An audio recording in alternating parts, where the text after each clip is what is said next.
नमस्कार, मैं विकास और आप देख रहे हैं चौकस भारत। देखिए, पटना में 2 दिन से लगातार झमाझम बारिश हो रहा है और इस बारिश के बीच भी सियासी गलियारों से नई गर्मा गर्म खबर मिलने को मिल रहा है। हर बुधवार के तरह इस बुधवार भी बीजेपी कार्यालय में सहयोग कार्यक्रम रखा गया था। इसका अगुवाई नेता प्रतिपक्ष विजय कुमार सिन्हा ने कर रहे थे। वो आज उन्होंने नीतीश कुमार पर कसकर हमलावर हुए। उन्होंने इतना तक कहा कि जिस तरह में सत्ता में बैठी सरकार बालू माफिया, गोलीबारी, मतलब तमाम तरह के शराब माफिया कर रही है, लेकिन पर्दाफाश नहीं सरकार करती है, क्योंकि सत्ता में बैठी उन्हीं के मिली जुली सरकार भी वहाँ काम करती है और जो लोग ईमानदारी पूर्वक कमाते हैं उन पर लाठीचार्ज कर देती है। अब आज यानी कि पिछले साल आज ही के दिन 9 अगस्त को ही एनडीए से टूटकर जदयू महागठबंधन के गोद में जा बैठी थी, उस पर भी उन्होंने प्रहार किया।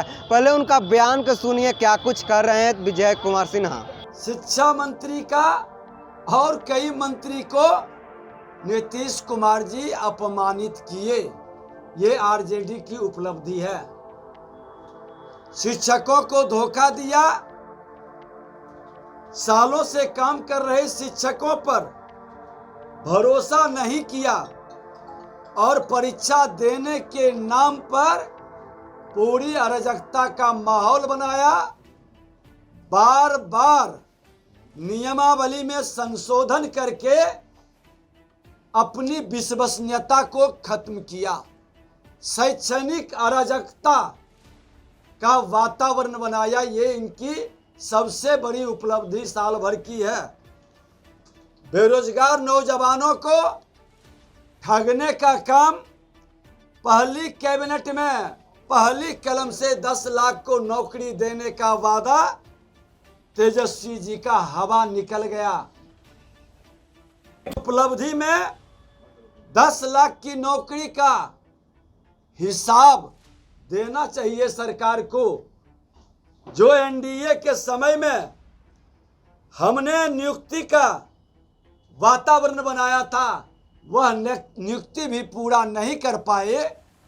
ये सबसे बड़ा झूठ और फ्रॉड का, राजनीतिक फ्रॉड का माहौल बिहार के अंदर बनाया गया। सत्ता लोलुपता के लिए इस तरह का वादा इनकी सबसे बड़ी उपलब्धि रही और नौकरी मांगने वाले को नौकरी और नियुक्ति में घोटाला के विरुद्ध वेतन, समान काम के समान वेतन का साल भर में उपलब्धि रहा कि उनको लाठियों से स्वागत किया गया, लाठियों की बौछार की गई उनके ऊपर।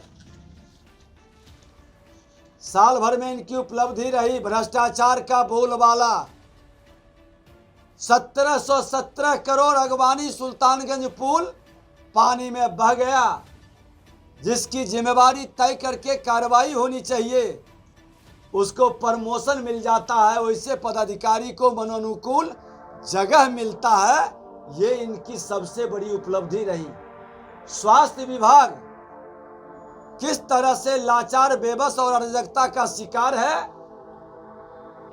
ऑडिटर का रिपोर्ट 1600 करोड़ से ज्यादा एम्बुलेंस घोटाला और कोरोना काल के बाद किस तरह से वैसे जो ब्लैक लिस्टेड होना चाहिए उसको फिर से दोबारा काम का अवसर मिला, ये इनकी उपलब्धि रही है। अपराध के ग्राफ में भारी वृद्धि है। आज 5000 से ज्यादा लोगों को गोली मारा गया, साल भर की उपलब्धि है। इनका जो अपराध के ग्राफ का है, जो जारी होती है, उसको भी कहीं न कहीं रोका गया है। थाना में केस रोकने की व्यवस्था बनाई गई है। हत्या, अपहरण, लूट, बलात्कार का उद्योग फिर से चालू हो गया। सरकार इस पर अपना जारी करे कि आज इतने लोगों को गोली का शिकार क्यों होना पड़ रहा है। और जिस राजधानी में माननीय मुख्यमंत्री, उप मुख्यमंत्री और बिहार की सरकार बैठती है, हर दिन एक लोगों को कम से कम उसकी हत्या होती है। रंगदारी और लूट तो अब थाने में लोग जाकर के शिकायत भी दर्ज कराना मुनासिब नहीं समझते क्योंकि उसका कोई निदान नहीं, कोई कार्रवाई नहीं। अब सुशासन खत्म। जिस दिन से मुख्यमंत्री जी ने कहा कि ये जंगल राज के पुरोधा नहीं, ये जनता राज है, उस दिन से ये गुंडा राज में तब्दील हो गया और बालू माफिया, दारू माफिया, जमीन माफिया का सत्ता में भागीदारी और सत्ता से सड़क तक उसकी हिस्सेदारी और भय दिखाई पड़ रहा है। खुलेआम बालू माफिया गोलियों की बौछार कर रही है, शासन और प्रशासन मौन है, उस पर विपक्ष के प्रश्नों का, विपक्ष की आवाज का जवाब तक नहीं है उसके पास। एक भी समस्या का समाधान नहीं कर रहे। आज सत्ता में जब अपराधियों की भागीदारी हो जाए, माननीय मंत्री इजराइल मंसूरी पर एफआईआर मर्डर केस में नहीं करना, अपराधियों के मनोबल को बढ़ाना, और उसी मुजफ्फरपुर में जहां माननीय मंत्री इजराइल मंसूरी पर एफआईआर करने से प्रशासन को रोक दिया, प्रशासन को कठपुतली बना करके शासन के इशारे पर काम करने के लिए विवश कर दिया, पुलिस पदाधिकारी को नरसंहार मुजफ्फरपुर में हुआ। और उस नरसंहार में सत्ता में बैठे जदयू के नेता का नाम आ रहा है।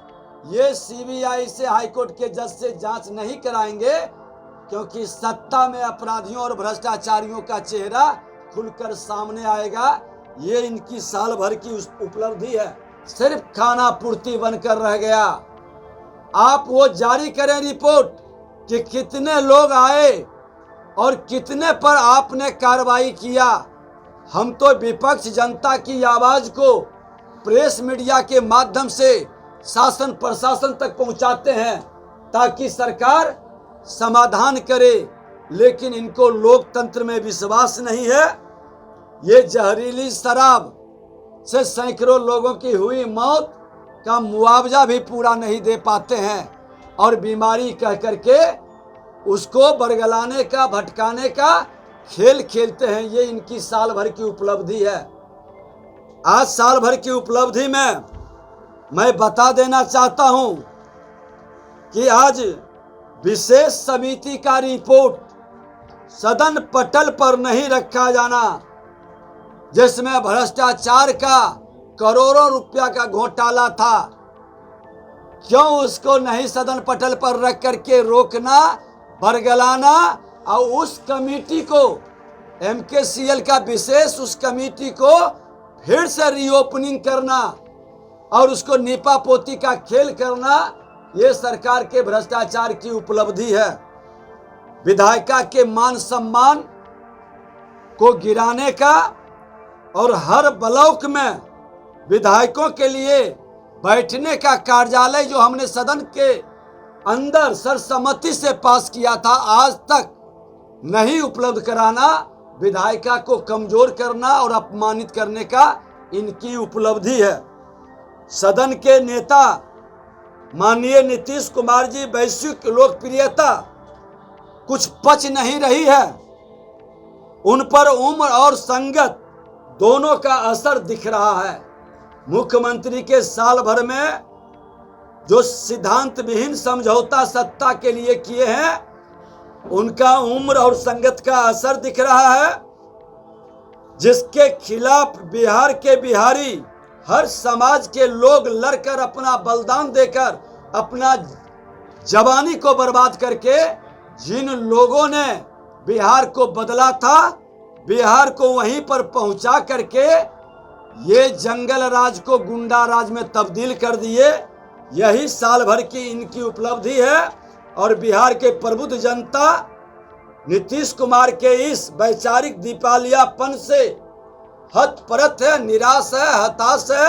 यहाँ का नौजवानों के प्रतिभा का अपमान करके बिहार के अंदर अराजकता का वातावरण, अपराध, भ्रष्टाचार को चरम पर पहुंचाना सरकार की यही उपलब्धि है। अविश्वास प्रस्ताव जो है सदन में पास किया गया केंद्र सरकार के खिलाफ, इसको क्या कहें? देखिए, ये अविश्वास प्रस्ताव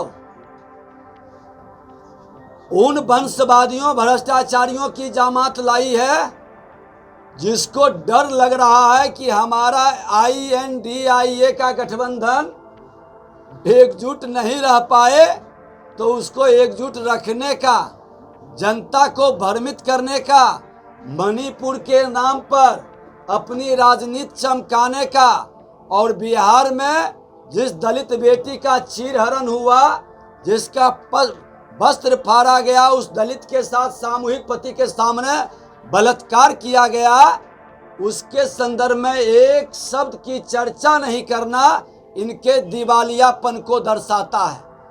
इनको लोकतंत्र में विश्वास नहीं है। पूरा देश नजर नहीं आता है। जो श्रीमान राहुल गांधी और उनके नेता, उनकी मम्मी श्रीमती सोनिया गांधी मणिपुर के बाहर बिहार भी है।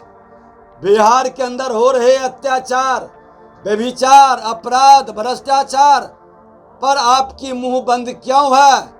बिहार की जनता सबक सिखाएगी।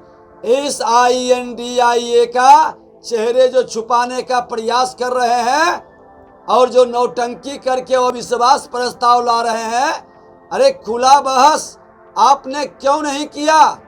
अविश्वास प्रस्ताव के पहले आप मणिपुर के अंदर जा करके विपक्ष का ईमानदार भूमिका क्यों नहीं निभाया? आपके वहां की घटना कोई पदाधिकारी दबा रहा था। एक सजग विपक्ष 72 दिन क्यों लगा? 72 घंटा के अंदर शासन प्रशासन को आपने चेहरा देखा था, तो जनता समझती कि ये कांग्रेस के लोग अपनी जिम्मेवारी का निर्वहन कर रहा है। आपको विपक्ष की भूमिका नहीं निभानी है। सरकार के खामी कमी को सुधारने की बजाय आपको सिर्फ राजनीति करनी है, और उस राजनीति में एक खास समुदाय के तुष्टीकरण की भाव से बिहार की उपेक्षा करना आपको महंगा पड़ेगा। लालू प्रसाद यादव का सिर्फ ट्वीट आया है। उन्होंने लिखा है, संस्कार विहीन, मर्यादाहीन, भड़काऊ जनता पार्टी के नेता और मंत्रीगण संसद भवन में गुंडों मवालियों की तरह सड़क का भाषा और गाली गलौज पर उतरे। श्रीमान लालू प्रसाद यादव गरीबों के मसीहा के रूप में अपने को पेश किए कि जानवरों के चारा को भी खा गए, नरसंहार करवाए। सैकड़ों विधवाएं का मांग का सिंदूर एक साथ पोछी जा रही थी, चूड़ियां फोड़ी जा रही थी।